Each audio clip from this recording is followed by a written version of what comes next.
They should have burned it off his chest. Adam Curry, John C. Dvorak. It's Thursday, November 4th, 2010. Time for your Gitmo Nation Media Assassination Episode 249er. This is No Agenda.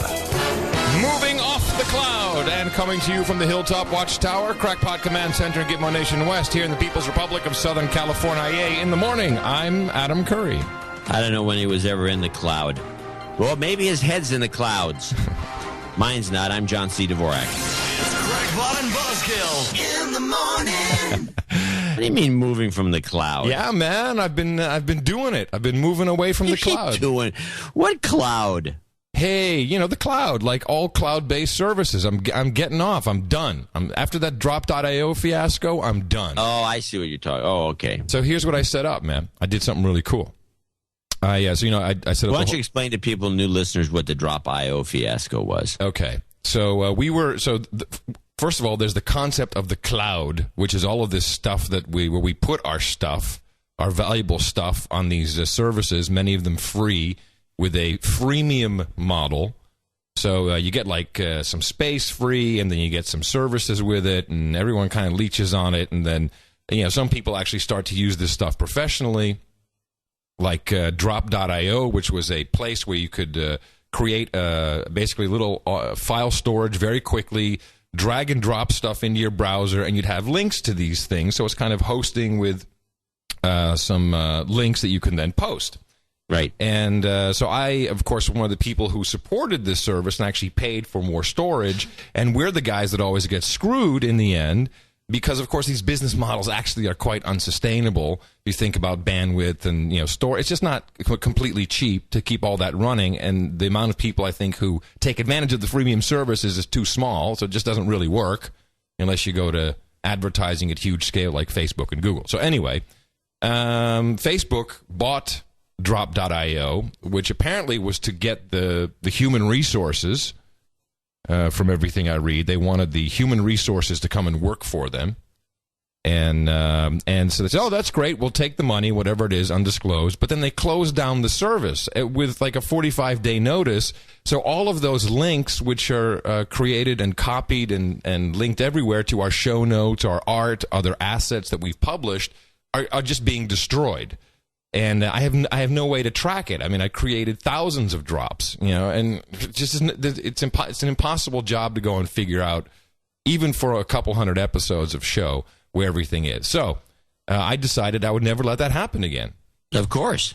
Right. Because it would happen again. Oh, it will, and it'll happen to Facebook. One way or the other, people are going to get screwed with Facebook too. You watch; it always happens. It's all a bunch of bullcrap. I mean, I witnessed this in the '90s.